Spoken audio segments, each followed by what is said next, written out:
happy to have you. Seahawks with a really strong start to this season, and I am going to get started with quarterback. When the Seahawks traded Geno, added Sam, I think my initial reaction was, all right, you're taking a risk at quarterback, but you're betting on your run game being better, so let's see how this pans out. And then, lo and behold, Sam Darnold looks great to start the season. What have you seen from him? And by that, Dan, I mean, how does it kind of compare and contrast to what you were expecting or what you saw last year?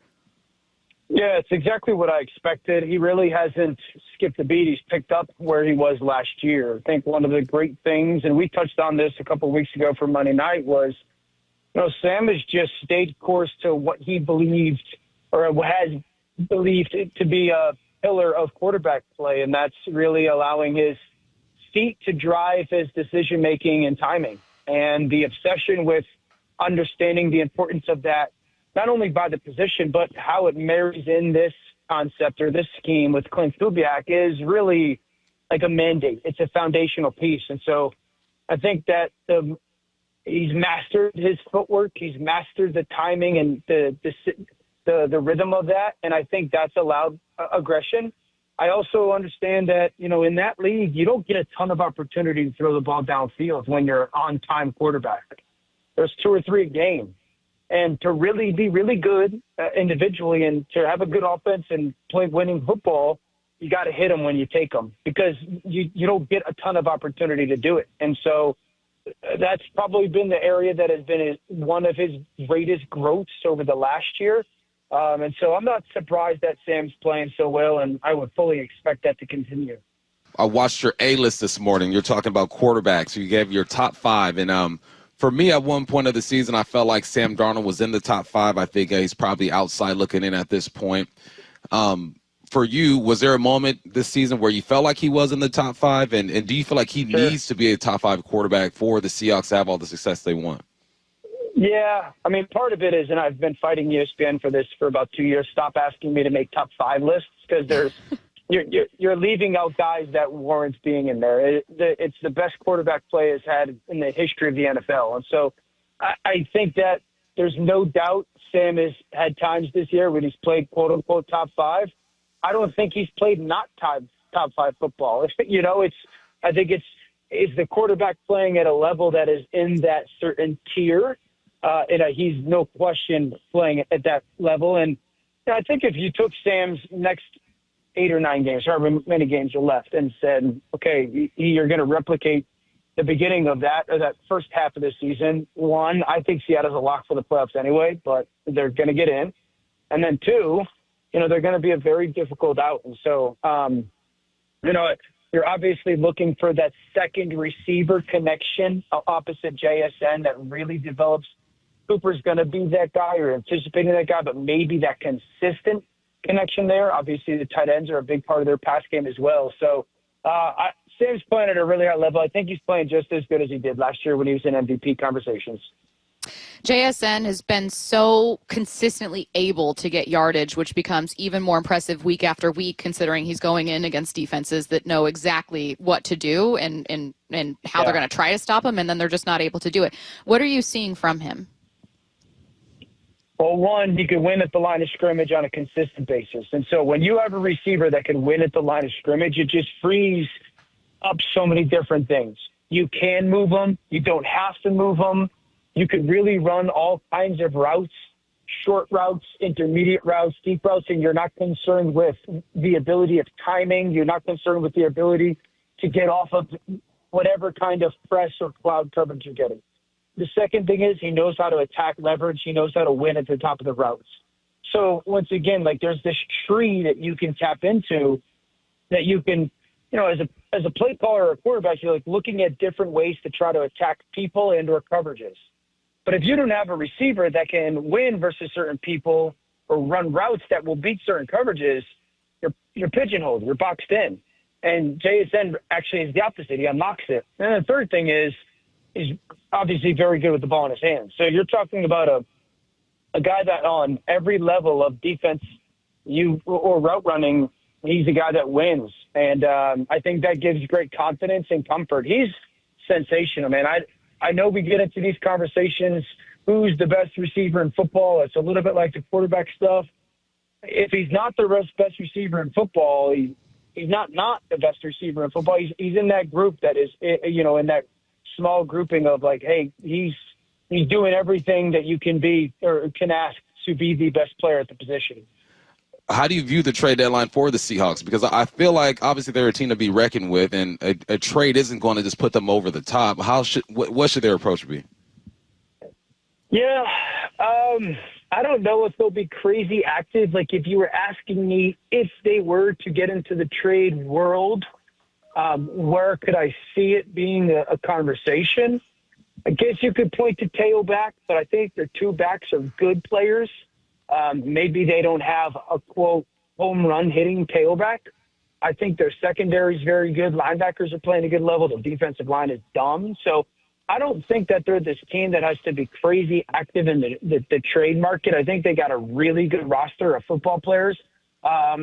Could you convince me maybe vertical speed on the perimeter? I don't know. Horton's had some nice moments. So maybe tailback, but I don't believe that they're a team that has to be active to be a really, really difficult playoff contending football team. Bump and I also, Dan, talked about the top of the NFC just being very crowded right now. And while that's really, really fun for general football conversations and talks about, which teams might come out on top, it also means that it's harder to kind of be the squeaky wheel that gets the grease and get a lot of attention. The Seahawks have the benefit this Sunday night of being in primetime and getting that spotlight. So for you as a national NFL analyst, when you're watching a team like Seattle with really good record, but maybe not being talked about like a top contender, what are you watching for? Yeah, I mean, I watch kind of every game in the same way. The regular season is so long. But you're trying to, when it comes, first of all, I think 6 out of the 7 NFC playoff seeds are locks. I think we know those teams are ready. The rest of the 10 teams in the conference are vying for one spot. So, when you get into this time of year when we have a pretty good feel, at least I do, of who's going to be in the playoffs, you're trying to watch team strengths. What do they do well? And how would that present challenges to football teams? So, like, it's Seattle. I think their tight end grouping is a very difficult presentation because Barner can do both things at the tight end spot. So they're less predictable because of him. Arroyo is a really nice second option at the tight end spot, and then it's a matchup problem. I think the way that they can marry their pass and their run game, their play action game, the way that they can formulate concepts to take vertical shots down the field, and the way that they operate in the red zone, challenging. Okay, defensively, can you block their front? And then why is the front having success? So you got a defensive player of the year candidate and Leonard Williams. And then who is the people that are either benefiting off of him or hurting teams because of it? How's their secondary? Can they play man? Do they have to pressure? So you're trying to figure out ways that are strengths of these teams and then what would get them beat? What's their fatal flaw? I don't think Seattle has a ton. I think that if you can hold up in pass protection, there are voids in the middle of the field that you can work against, Tampa Bay, for example. Mm-hmm. And then for offensively, you could try to make them one-dimensional. I think that's an easier thing said than done. But I think I'm at the place where I'm trying to figure out how teams will lose more so than what they're going to do to win. Dan, there's 2 games being played, right? The first game is on paper. You look at the numbers, the stats, the personnel, and you say, okay, well, I think this team should win this ball game based on paper. Then you look at film and you do the things that you described. You're trying to figure out, okay, how do I attack this team? When you look at the matchup between the Seahawks and the Commanders, on paper, what stands out to you? And then when you watch the film, how do you think the Seahawks will be able to get this done?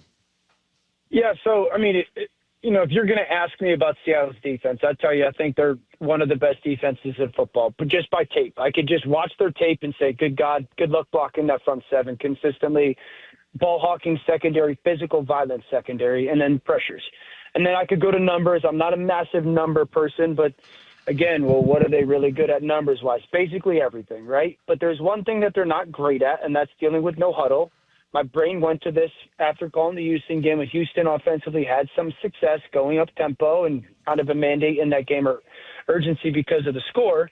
Washington runs no huddle up tempo offense more than anybody in the NFL. Okay, so if you're trying to find a way where Washington can have an advantage and keep themselves in the game, that would be it. But then also I would sit there and go, okay, that being said, No, McLaurin's a big deal. He's their vertical threat.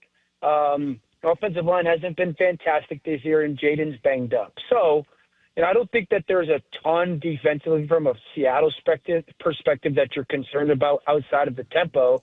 And then from Washington defensive perspective, they have not played well. It is a struggling unit. They want to play man coverage, and they have people who they just cannot put into man coverage situations. Their best pass rusher got hurt a couple weeks ago in Dorrance Armstrong.